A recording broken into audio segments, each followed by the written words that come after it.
The emergency klaxon screamed across the Galactic Trade Station Epsilon 7 as every being with functional survival instincts scrambled for the nearest escape pod. Tentacles, claws, and appendages of every conceivable shape pushed desperately through corridors that moments before had been filled with the peaceful buzz of interstellar commerce. Apex predator detected, the station's AI announced in 17 different languages simultaneously. All personnel evacuate immediately. This is not a drill. In the chaos, nobody noticed the lone human sitting at the observation deck's cafe, calmly sipping his coffee while reading a datapad. Jake Morrison looked up from his morning news feed only when the Zephyrian barista abandoned his post mid-pour, leaving a stream of blue liquid cascading onto the floor. "Hey Zilk, you forgot to," Jake called out, but the eight-legged proprietor was already 3 corridors away, his mandibles clicking in terror. Jake shrugged and turned back to his datapad, scrolling through the morning's headlines. Something about a trade dispute between the Centauri colonies and the Vegan Agricultural Consortium. Boring stuff, really. The station shuddered as something massive docked with Bay 94. Through the transparent aluminum windows, Jake caught a glimpse of a sleek, obsidian vessel that seemed to absorb light rather than reflect it. Interesting design choice, he mused, taking another sip of his now-cold coffee. A new sound cut through the emergency klaxons. Heavy, deliberate footsteps that seemed to shake the very foundations of the station. Each step was accompanied by a low, rumbling growl that made the remaining emergency lighting flicker. "Finally," Jake muttered, setting down his cup and stretching. "Maybe I can get some decent customer service around here. These alien baristas never get the coffee strength right anyway." The footsteps grew closer, accompanied by the sound of metal groaning under tremendous weight. Whatever was approaching was big. Really big. Jake could hear the soft patter of what sounded like drool hitting the deck plates, followed by the occasional scrape of what he assumed were claws. As he stood up and walked toward the main corridor to investigate, Jake noticed that every single being on the station had vanished. Even the usually stubborn Graxian security guards, who prided themselves on their fearlessness, had apparently decided that discretion was the better part of valor. "Hello," Jake called out, his voice echoing through the empty corridors. "Anyone still here? I'd like to file a complaint about the service at the cafe." A shadow fell across the corridor junction ahead of him. Something was there, just around the corner, breathing heavily with wet, rasping sounds that would have sent most sentient beings into immediate cardiac arrest. Jake rounded the corner and stopped. Standing before him was indeed an apex predator. 12 feet tall, covered in midnight black scales that seemed to shift and writhe in the artificial light. 6 arms ended in claws that could slice through battle-grade armor like tissue paper. Its head was an elongated nightmare of teeth and glowing red eyes, with saliva dripping from a maw that could easily swallow a ground car whole. The creature and the human stared at each other for a long moment. "Ha!" Jake said finally, tilting his head to one side. "I was expecting something more fluffy." The apex predator, a Void Stalker, according to the Galactic xenobiology databases that Jake had never bothered to read, continued to stare at the small human with what might have been confusion. Its 6 eyes, each the size of dinner plates and glowing like miniature suns, focused on Jake with predatory intensity. Jake, meanwhile, walked slowly around the creature like he was inspecting a used hovercar. "I mean, don't get me wrong," he continued conversationally. "You're definitely scary. Good job on the whole terror of the galaxy thing. But when everyone fled screaming about an apex predator, I was kind of hoping for something I could pet." The Void Stalker's massive head tilted, mirroring Jake's earlier gesture. A sound emerged from its throat. Not quite a growl, not quite a purr, but something that made the air itself vibrate. "Are you talking to me?" the creature asked, its voice a deep rumble that seemed to come from everywhere at once. "Well, yeah," Jake replied, genuinely surprised. "You can talk. That's cool. Most of the terrifying galactic menaces I've read about are just mindless killing machines. You're already way more interesting than the crystalline devourers of Alpha Centauri." The Void Stalker's claws retracted slightly. In all its centuries of existence, It had never encountered a being that responded to its presence with mild disappointment rather than abject terror. You're not afraid? It asked, lowering its massive head to Jake's eye level. This close, Jake could see that its scales weren't just black. They were shot through with deep purples and blues, like an oil slick in sunlight. Should I be? Jake asked, reaching into his jacket pocket. The Void Stalker tensed, ready for some sort of weapon, but Jake only pulled out a small device. Mind if I take a picture? My buddy Dave back on Earth is never going to believe this. The creature's multiple eyes blinked in sequence, like a confused light show. I am Keth'har the Destroyer, herald of the endless dark, bringer of final screams. My very presence has caused entire star systems to evacuate.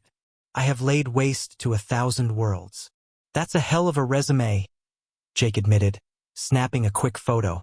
But have you considered a career change? Maybe something in customer service?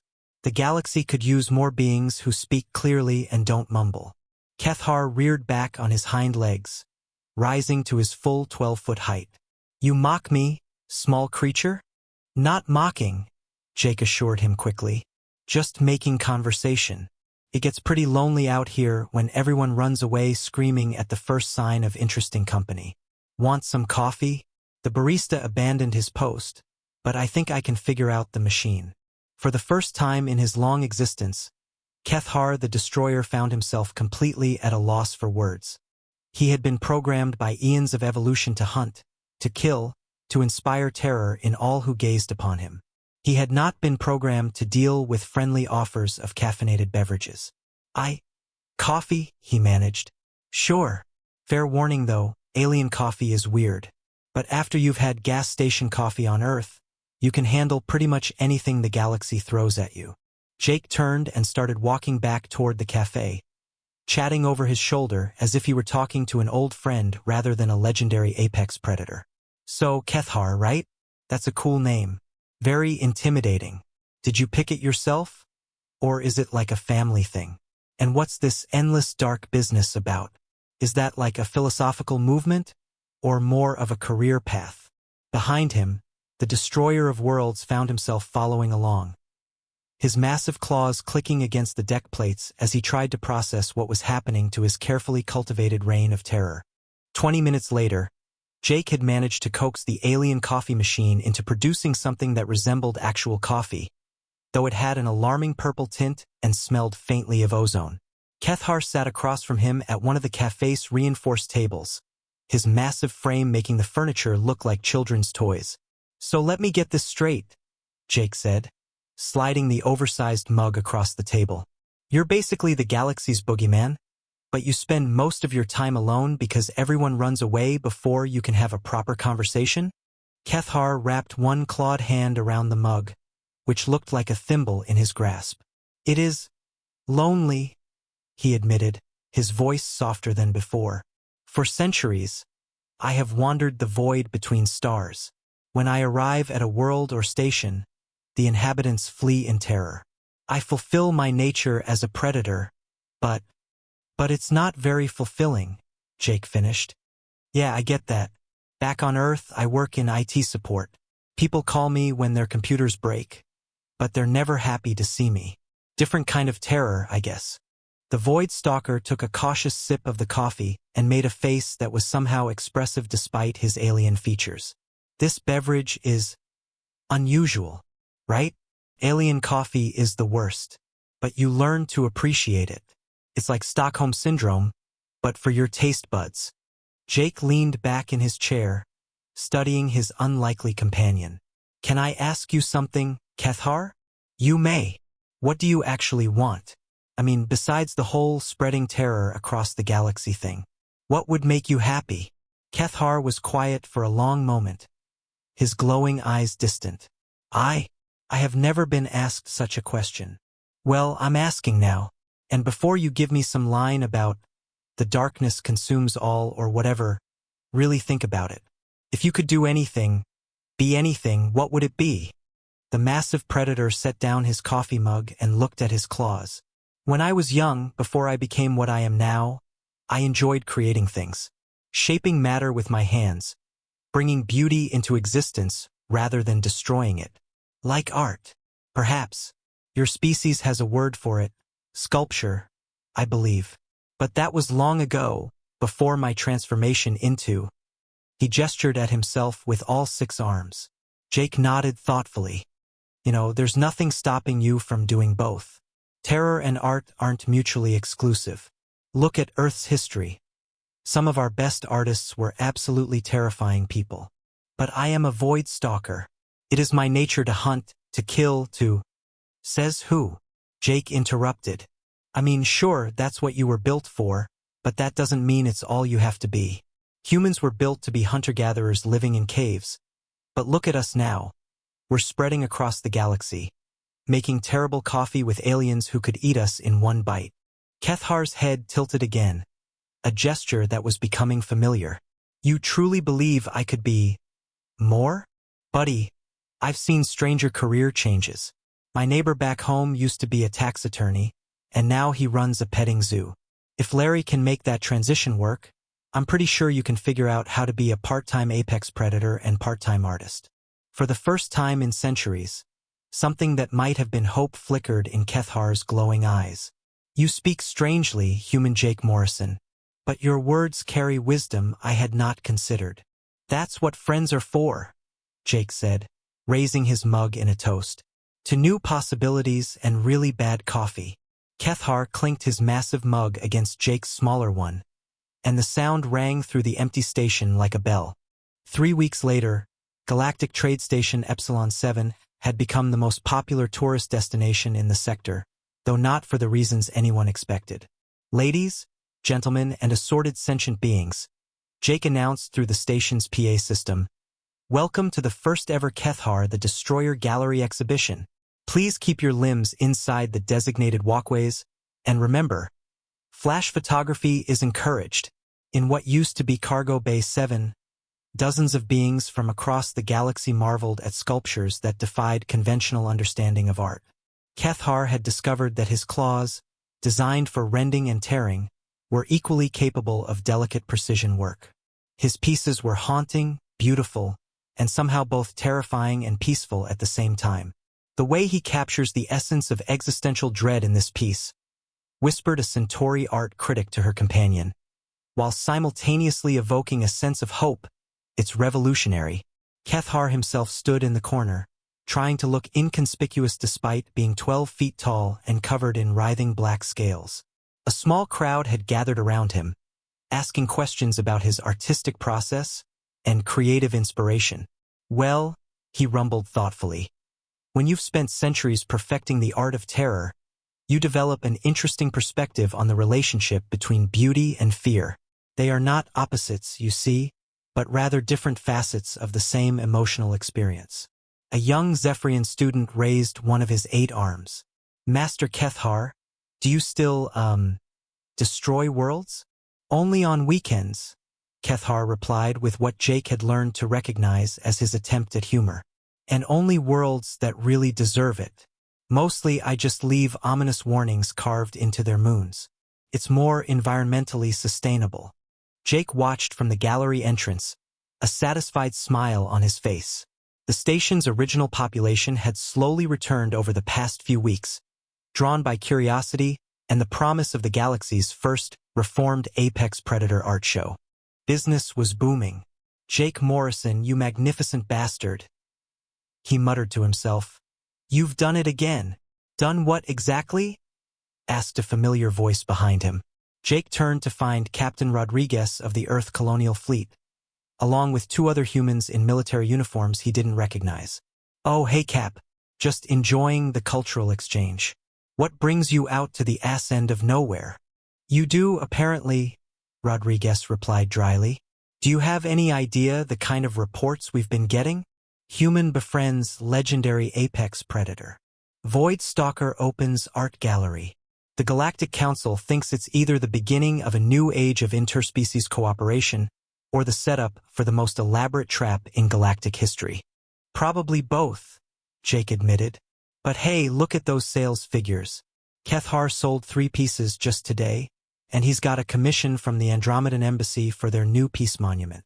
A peace monument, Rodriguez repeated slowly, commissioned from a creature called the Destroyer.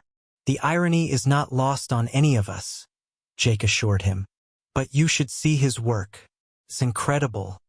He's got this way of making you contemplate your own mortality while simultaneously making you feel oddly comforted about it. One of Rodriguez's companions, a stern-looking woman with commander's stripes, stepped forward. Mr. Morrison, I'm Commander Walsh, Human Diplomatic Corps. We need to discuss the implications of your friendship with this creature. Such as the fact that 3 separate star systems have requested Void Stalker installations as tourist attractions. The Tau Ceti colonies want to hire him as a creative consultant for their Halloween celebrations. And the Vegan Agricultural Consortium has somehow convinced him to design scarecrows. Jake blinked. Scarecrows? Apparently, nothing keeps crop pests away quite like the lingering psychic residue of existential terror. 6 months after their first meeting, Jake and Keth'har sat on the observation deck of what was now officially called the Destroyer's Rest, formerly Galactic Trade Station Epsilon 7. The space had been completely renovated, with reinforced furniture, expanded art galleries, and what was widely regarded as the best coffee shop in 3 sectors. Jake had finally taught the machine to make decent espresso. I have been thinking, Keth'har said, carefully holding a delicate coffee cup between 2 claws, about what you said that first day, about expectations. Yeah? What about them? When beings across the galaxy spoke of Keth'har the Destroyer, they expected terror, death, the end of worlds. They expected a monster. Jake nodded, sipping his coffee, which was now a perfect dark roast. Thank you very much. And instead they got an artist with a side hustle in existential dread. Must be disappointing for some people. Perhaps. But I think I prefer being a disappointment to being a nightmare. Keth'har's voice carried a warmth that would have shocked anyone who remembered the old legends. The galaxy is vast and often lonely. There are enough monsters in it already. So what's next for you? More art shows? I heard the Rigel colony wants you to design their new city center. That, yes. But also, Keth'har paused, seeming almost embarrassed. There are others like me, beings created or evolved to be apex predators, wandering the void alone. Perhaps they too would benefit from conversation over coffee rather than isolation. Jake grinned. You want to start a support group for reformed galactic menaces? The terminology needs work, but yes, a place where beings like myself can discover that their nature does not have to define their purpose. I love it. We could call it Monsters Anonymous or something. Though knowing this galaxy's bureaucracy, we'll probably have to register it as an official cultural exchange program. They sat in comfortable silence for a while, watching ships come and go through the viewport. The station bustled with activity, traders, tourists, art collectors, and the occasional delegation of beings who came specifically to gawk at the legendary Void Stalker who made sculptures and served coffee. Jake, Keth'har said eventually, I have never properly thanked you. For what?